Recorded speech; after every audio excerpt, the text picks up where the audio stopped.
grab your weapon of choice, because here is WB Games Back 4 Blood. Thanks, Golden Boy. Hello and welcome to the Back 4 Blood PvP Showcase. If you don't already know, Back 4 Blood is an upcoming 4-player co-op zombie shooter made by the creators of Left 4 Dead.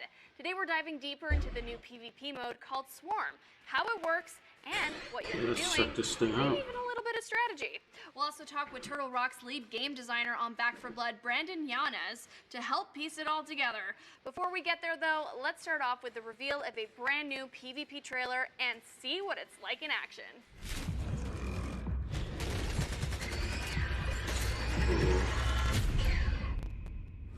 This game about to go hard.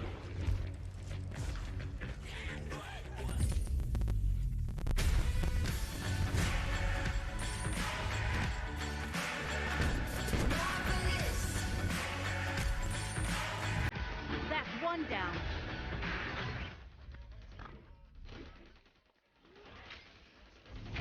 Back off!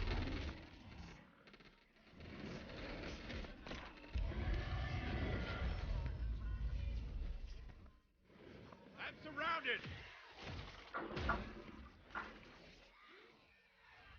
Help!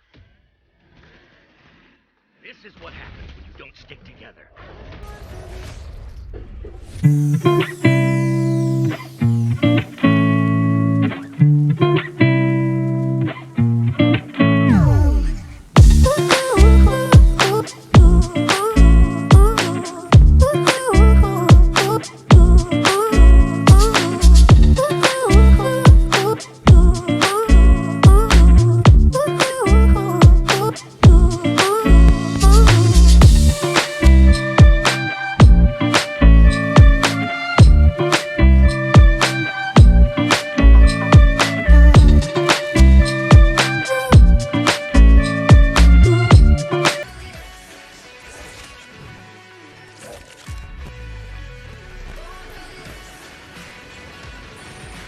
Here they come!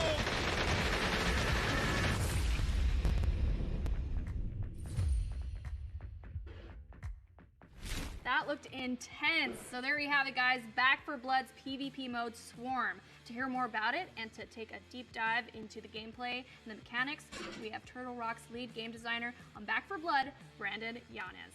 Brandon, can you tell us a little bit about the inspiration of this new PvP mode and what makes it fun and unique? Of course, so just like our previous titles, we really enjoy bringing new ideas to the table while retaining the spirit of the genre that we're working in. So Back 4 Blood's PvP is heavily inspired by our previous titles that mix survival, fast action, massive monsters, and a touch of horror. So our goal is to make a balanced and fun PvP mode with just as much replayability as the main content.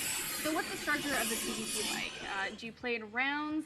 Can you play as both cleaners and ridden in one match, or are we swapping between the two? Yeah, so it's played as a best-of-3 match. Teams of 4 take turns swapping between the ridden and cleaner players. The job of the cleaners is to scavenge supplies, find a good place on the map to fortify their position, and try to last as long as they can. Okay. The ridden's main objective is to kill the cleaners as fast as they can. So this is achieved by choosing the right ridden to counter the other team's strategy, using mutation upgrades, and by coordinating attacks with other AIs and players. As the round progresses, the swarm moves in, so this increases the size of the ridden attacks and shrinks the playable space, sometimes forcing the cleaners out of their favorable positions, right? So when a cleaner team is wiped from the field, the points are scored for how long they survive. Then both teams swap, and then they go at it from the other side. The team that runs the clock the longest as the cleaners is the winner. Now, I understand you can play as all the different cleaners in both co-op and PvP. Do you have a favorite character that you play as? So I have a couple. I play Mom a lot. She's a badass with a sawed-off shotgun. She adds a lot of survivability to the team. She can also instantly help teams with falling during battle. All of our teams have special Damn, that's moves, one badass Mama. Let's jump into another trailer that goes a little more in depth on the Ridden's progression through PvP. Check it out. Ugh, looks disgusting.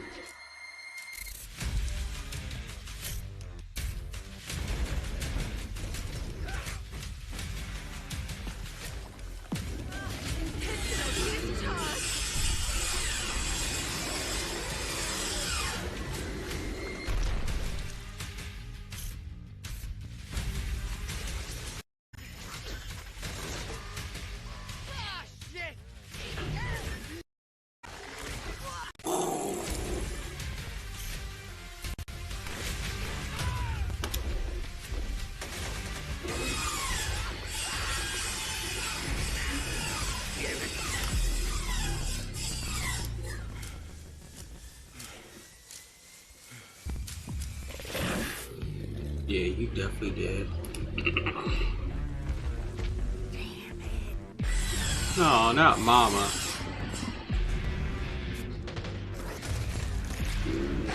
What's up, Stinger?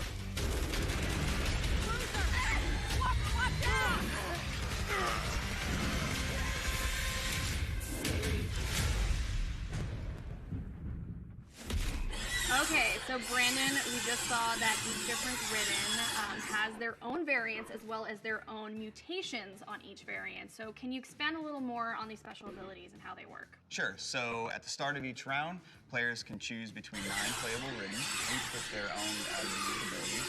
So for example, the Stalker can pounce a player and pull them away from their team, or an Exploder can time their detonation in the middle of a group of cleaners and fling them all in separate directions.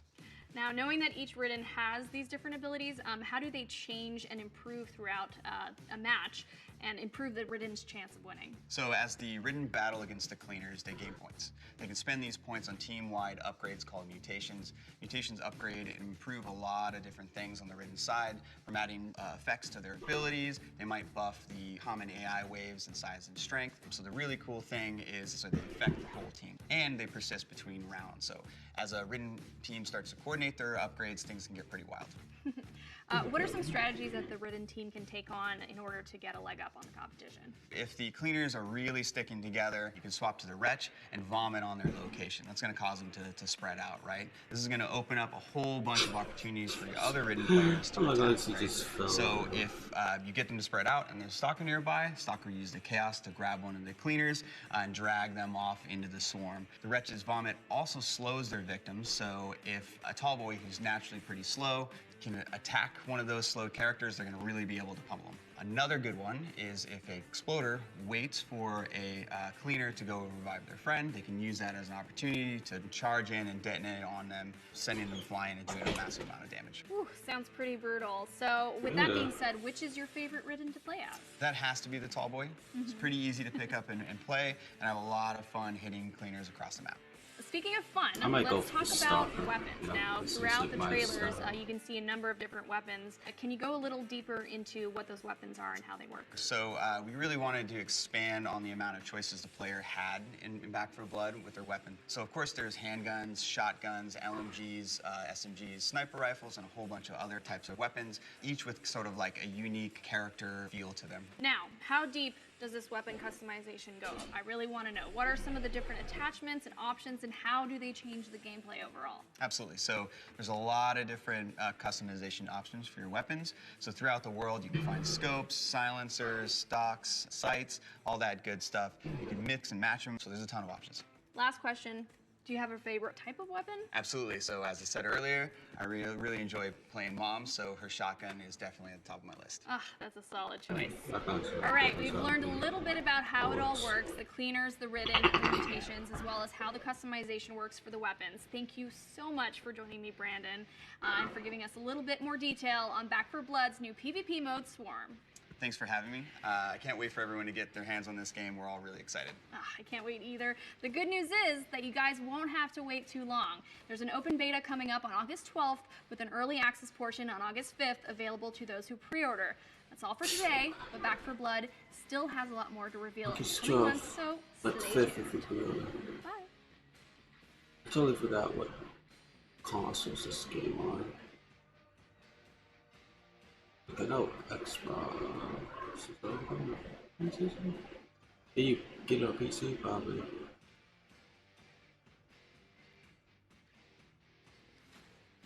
Yeah, see, pre-order and get open beta early access begins August 5th. Learn more at back4blood.com.